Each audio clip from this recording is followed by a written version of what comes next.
Hey there.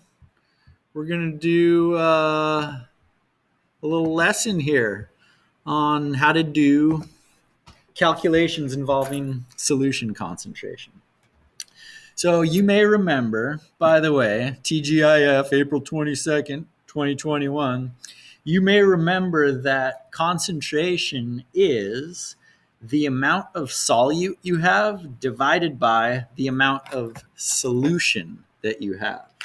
Let me remind you that this is not the amount of solvent that you have. It's the amount of solution that you have, which is going to be the sum of the solute and the solvent. So it's the total amount of solution that you have. If you divide those two, you're going to end up with concentration. So here's some examples. If 30 grams of sodium chloride is dissolved and brought up to 150 milliliters, what is the concentration of the solution? So remember, concentration is equal to the amount of solute divided by the amount of the solution. So if you have 30 grams of solute and you divide that by 150 milliliters of solution, that's going to tell you what the concentration is. The concentration is going to be 0.2 of a gram for every milliliter of aqueous sodium chloride. That means sodium chloride that's dissolved in water. Okay, second example. How much DNA is there in 150 microliters of aqueous DNA if the concentration of the aqueous DNA is 0.3 micrograms per microliter? Whoa. Well, if you have DNA dissolved in water, then there's DNA in there, and we want to know how much DNA there is in there. Well, this is how much DNA is in there. Some amount of DNA divided by 150 microliters of solution equals 0.3 of a microgram per microliter. This is the amount of solute, in this case DNA. This is the amount of solution, in this case aqueous DNA or DNA that's dissolved in water. And this is the concentration right here. So we want to know what that is. So we got an X up here in the numerator, and we got it connected to this 150. We need to get rid of this 150. So we're going to multiply both sides by 150 microliters. 150 microliters. The 150 microliters is going to cancel out. And then we're going to go 0.3 times 150, which is 45.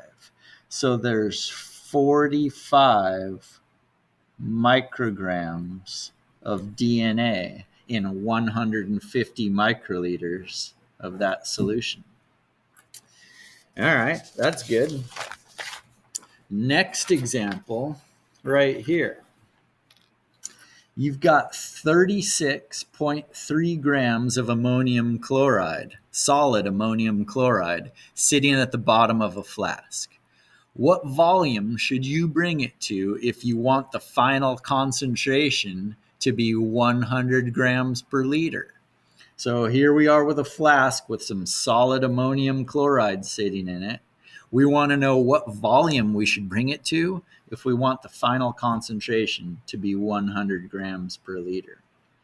Well, it's the same setup every single time. It's always the amount of solute divided by the amount of solution is equal to the concentration.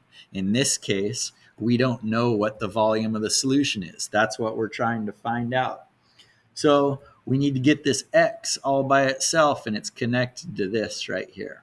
So we can do that little trick where we just take these two and we go and we swap them like that, and we're going to end up with 36.3 grams of the ammonium chloride divided by 100 grams per liter. Yeah?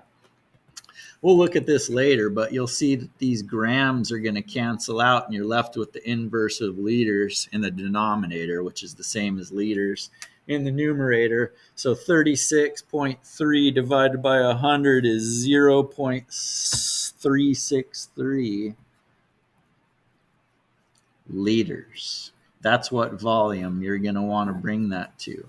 0.36 liters, which of course is the same thing as 363 milliliters. Wow, that was sure nice.